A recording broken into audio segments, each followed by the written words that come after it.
Don't make the black kids angry. The first thing we learned about the mass shooting in Virginia Beach last night, I'm sure you've seen it already, the headlines anyway, 11 dead, 12 dead, 13 dead, 6 wounded. We'll get the butcher's bill soon enough. But the first thing we really learned is, for our purposes, is how relentless and how ignorant our trolls are. Even before we knew who did the shooting, trolls were coming onto Twitter, going all over the internet to pronounce this was just another crazy white dude, and everybody knows all mass shooters are white people. Even after we learned that the mass shooter was a black guy, they insisted on reminding us that black people don't do this. There are no black mass shooters. So what you're looking at now is a mass shooting from Trenton. We already covered it last week when we did a story of 27. We did 2 videos, and I did a story for American Thinker about 27 mass shootings in the last 9 days, every single one committed by a fella. And so the mass shootings continue, ignorance continues, but even though the mass shootings may command the headlines, much more menacing in a very real way is just stuff that happens every day on the street. Stuff like this story out of Maple Heights, a suburb of Cleveland. Watch this fella go up and punch this old woman right in the face. Then let's listen to a little bit of denial, deceit, and delusion from Maple Heights. Oh, not in Maple Heights. That's what just kept freaking me out. Not out here in Maple Heights. This couldn't have happened in Maple Heights. Okay, so I don't know why I'm feeling generous today. So I don't know if this woman is intentionally saying something that isn't so. You know did you notice how far out of the way I went not to call her a liar? Or she just doesn't know that Maple City is one of the most dangerous cities in America, and this is not an unusual thing in Maple City. No, do black guys go punching 88-year-old women in the face every day? Probably not in Maple City. But is it a stretch to say this is some kind of new thing? Is it a stretch to say you're surprised? Or is it a stretch to say this never happens in Maple City? Oh, hell yeah. It's a dangerous place.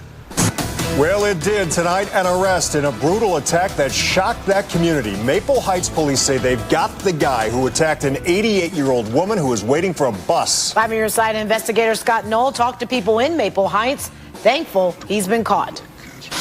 That arrest came just one day after police here released pictures of the suspect. Investigators say that led to tips that coupled with DNA to lead them to the accused attacker. They got him. They did. Caught him. News of the arrest, all the talk inside One Stop Gas and Food Mart tonight. Workers say the 88-year-old victim was a regular here. We have nice little conversations. She buys us nice little gifts sometime. On the day of the attack, it was earrings. Then the 88-year-old told Marie Willis it was time to head home. She said, Marie, I'm tired. I'm going to go on home and get on to the bus stop. I said, all right, I'll see you next time. This surveillance picture shows the woman sitting on the curb across Turney Road. The man police say attacked her, standing right next to the 88-year-old. Pictures tell the rest of the story. A punch to the face. Then police say the man casually crossed the street and walked away. Investigators call the attack unprovoked. Willis remembers the sirens. I'm like, what happened? So then they told me that somebody punched her. So I was like, oh my God, how did that happen that fast? Police say the victim suffered facial fractures, broken teeth, and hearing loss. After nearly a week in the hospital, she's now at home recovering. And while she doesn't understand why someone would attack an 88-year-old just out for a day of shopping, Willis has this message for the guy who police say did it. Put some God in your life. Okay, they caught the guy that did it. They put him in jail. You'll be happy to know that he has a mental disability. He's on SSI. Ronald Thompson is 34 years old. He indicated he has a GED. He's currently not on probation or parole. There are no outstanding warrants. He lives with his mother, and he's been living in Cleveland all of his life.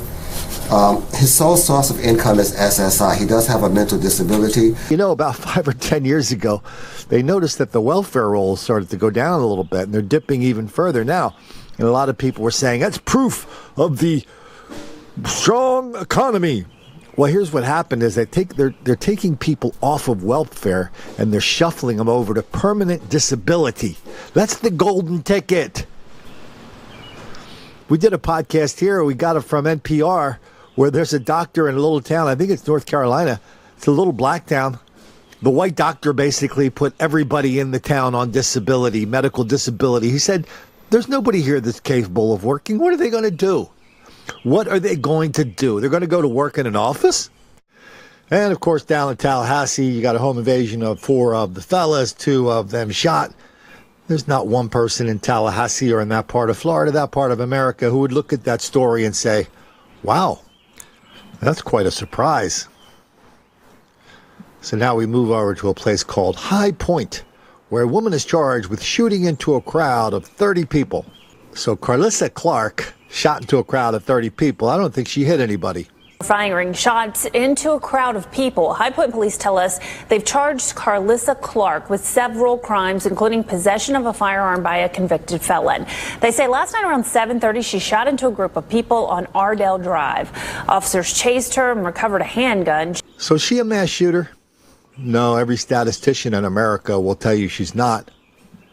But I'm here to tell you, no, she's a mass shooter, but she's a poor shooter. It's amazing how often we see people firing 10, 20, 30, 50, 100 bullets at each other. Nobody gets hit. Is that a mass shooting? No. Should it be? Oh, come on, man. The essential part of the act is not the aiming, but the shooting.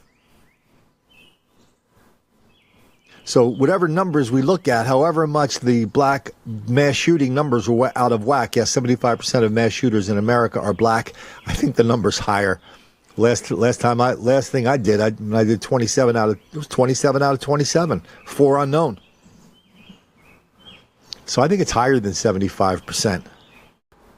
But just like those people in Brooklyn, just like the people in Tallahassee, just like the people in Trenton, just like all the trolls on our page, everybody's in denial, deceit, and delusion about it. Now we move over to Brooklyn. Okay, so there's a story of a black fella assaulting a Jewish guy in Orthodox clothing on the streets of Brooklyn. And I'll tell you something, now these stories are starting to get me annoyed. Because the last time they did the story, somebody from the Federalist was kind of parroting the other stories, and they said, yes, Jewish people are being attacked because of their race. True. And it's happening from black and Hispanic people. Oh no, that's an act of cowardice. This is the kind of cowardice that we're going to see in this video. Video released by the NYPD overnight shows the suspect riding his bicycle down a sidewalk. Police say he cycled his way behind a 27-year-old man. As soon as he got close enough, he slapped the back of the victim's head, knocking off his yarmulke before cycling away. The incident now being investigated as a hate crime.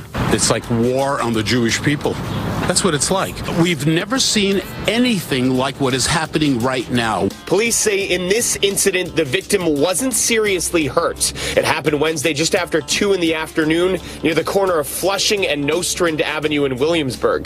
The suspect, last seen wearing red headphones, a gray and black jacket with a silver BMX bike. He's between 15 and 20 years old. There's a lot of fear right now within the Jewish community in Brooklyn, and they're not sure what's next. The latest numbers from the NYPD show an 86% increase in anti-Semitic hate crimes since the start of the year. That's up from 67% just a month ago. So here's the cowardice. The cowardice comes from the people in that video. I think I've been on that one guy's radio show, Dov Hopkins. He was a Democratic state legislator in New York City. A member of the state legislature. Of course, there's the guy from the ADL. Neither of them would tell us what is transparently and 100% true. That is a black thing. Yeah, you might sprinkle in an Arab once in a while. I think they thought they had a Puerto Rican guy do it once in a while a few weeks ago, and that wasn't true. Please, sir. I want some more. What? The violence against Jewish people on the streets of New York is a black thing. Who's going to say it? Why don't the Jewish people say it? Why doesn't the rabbi say it? Why don't the reporters say it? It doesn't have any meaning.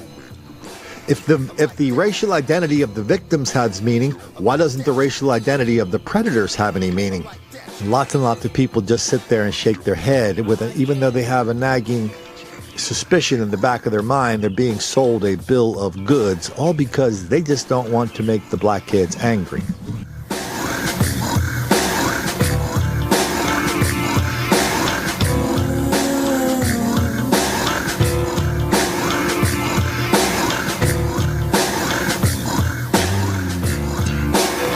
make the black kids angry.